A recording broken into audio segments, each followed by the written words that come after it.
AI is in everything that we're talking about these days. I mean, no matter where you go, wherever you turn, somebody's mentioning something about AI. And you and I maybe are adopting it to some degree, but perhaps we're not maximizing it enough for sales. And that is one of the mistakes that many sellers made and sales organization in Q1 that held them back from hitting quota. Check out these items and see if they can help you out. Hey, everyone. Welcome to another great episode of the Sales Evangelist Podcast.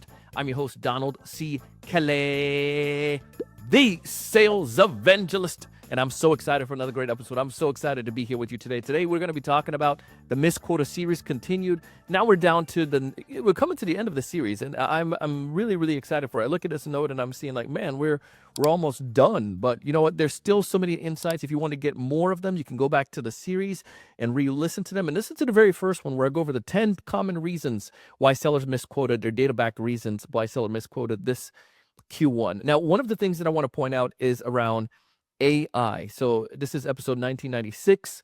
Where were you in 1996? Were you alive back then? Episode 1996.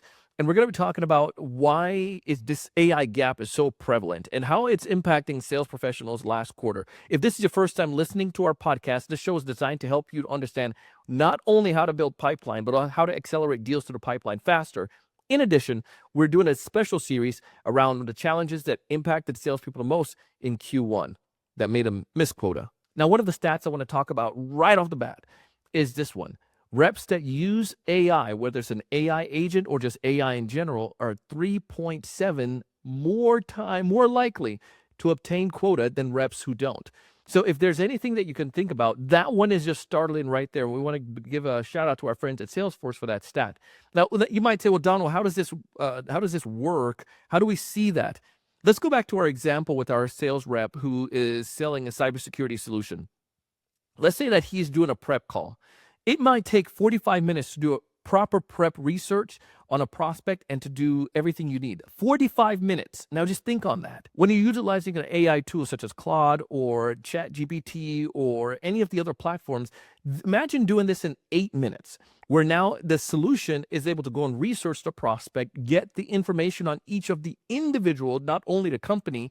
You can take their LinkedIn profile, you can take their company name, and you can put all of this in one of those platforms and say, can you find everything you can about this individual and about their role, specifically around the IT department, and also with the organization, any major changes that's happening or any major announcement that they've had, and put this all together for me in preparation for my call with them. I'm going to try to position our solution, XYZ solution, as a tool to help them with XYZ potential problem.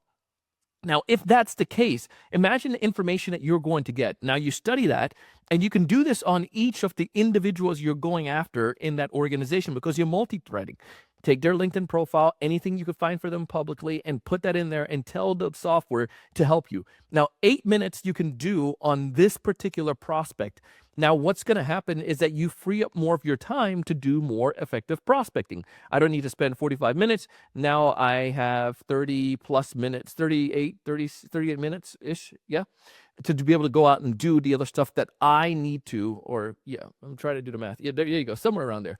37. I have more time. You have a lot more time. There you go. Almost 40 more minutes where you can go out and you can reach out to other prospects. You can go engage with people on LinkedIn, and you can also get a chance to send out more quotas.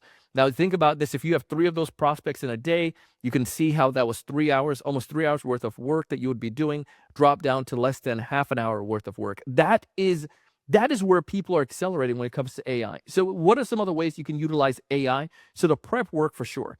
The other thing that you can do is do scenario-based that can help you. So understanding the type of clients that you might be going after or the scenario that you'd be going after, what you can do, say on your first meeting that you met with them, take all the notes, the recordings. So maybe I record all of my outreach call through my software. I can, and if that's legal in the state where you're at, but let's say the call is recorded, I'm able to take that that data. And if it's not, I could probably dictate some of the information that I got and dump it into my software and say, hey, I spoke with James. Here are some of the things that he brought up. Here are some of the things that he's interested in, most importantly about our solution. I want to be able to prepare for that conversation. He's going to include also 2 other team members. And I want to see what are some of the potential pitfalls that I may not be aware of. This is their company. What are some of the challenges? You can look at some of my past conversations and help me to be prepared as much as possible so I can have an effective discovery with that person. Bam! Come on, man. You got that coaching right done in there with this AI tool. You read through it, or you have it play the audio, press the audio so it can read it to you. But you're working so much smarter and being more effective. You can also say, I get this objection often, especially in our discovery call, because our solution doesn't stack up well against our competitor, blankety blank. How can I help to handle that one? And it can give you some ideas and help, but you're using AI to be way more effective. If you do have a call script, that's even more effective. So let's say I do my first disco, I had several people on a call, and now we're bringing more team members for more of a technical discovery. If I'm using this cybersecurity example, I could dump that information into the software. And I can say, tell it to give me some help with this. I want to prepare as much as I possible for this technical call, but there's several things that they said last time that I'm not sure if I'm ready for, or I need some help with.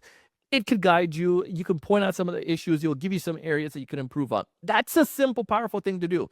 The other thing I'm going to mention, if you're not doing this, is a recap call. You can take that notes, dump it into the software, and say, hey, I want you to create a recap note for me just like this. It can do that. If you have an AI agent, some of these things can be done automatically and then log in your CRM. The point I'm trying to make, now you're taking those busy work and you're shrinking your time. You're shrinking the busy work so you can focus more on selling. And I will talk about that in our next episode on how you need to spend more time selling. But you can see how you can utilize AI right now to make your job way more effective. Depending how deep your company has been with it already, one of the things that I found is that I can give it my brand guide and I can have it create proposals for me. You can use an agent as well to create proposals for you as well. So if you do have an AI agent, say after you finish the call or so forth where you're at, you can dump the information in there. Say, I want you to, based on everything you've seen, I want you to create a proposal for me.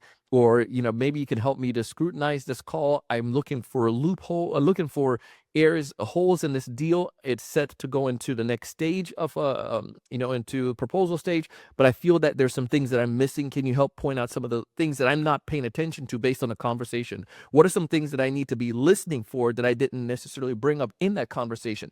This is how I'm telling you, you can utilize these AI tools to make it better in your help you out. It's not just for the prep. It's not just for, writing an email, which is another great way you can utilize it. Instead of doing the same old pitch to everyone, you can say, I want you to find something personal about this company or about this individual and this company, boom, and then help to write that as the first line or help me with to personalize the first part and then to attacking my value proposition. Do it for these 10 companies that I'm doing personal outreach for today. That's it, man. You see where I'm getting at. You're working so much more effective. You're getting so much more done. And this is an easy way. And I'm barely scratching the surface on AI, but I don't want to overload you. But think how that could help you in your sales efforts. And that's what some of the top performers did, especially the ones that are closing almost 4 times faster, attaining the quota 4 times faster than some of us who missed it. I would love to hear from you. How are you maximizing quota? You better be maximizing quota. How are you maximizing AI to help you attain quota? Go ahead and drop me a message on LinkedIn. And if you're loving this series, go ahead and let me know as well. Listen, on episode number 1997, we're going to be talking about the time that you're spending. Listen, I want you to thrive. I keep saying listen because I want you to hear this. I want you to thrive. I want you to succeed. I want you to raise your level of thinking. But most importantly, I want you to go out and do big things. See you on the next one.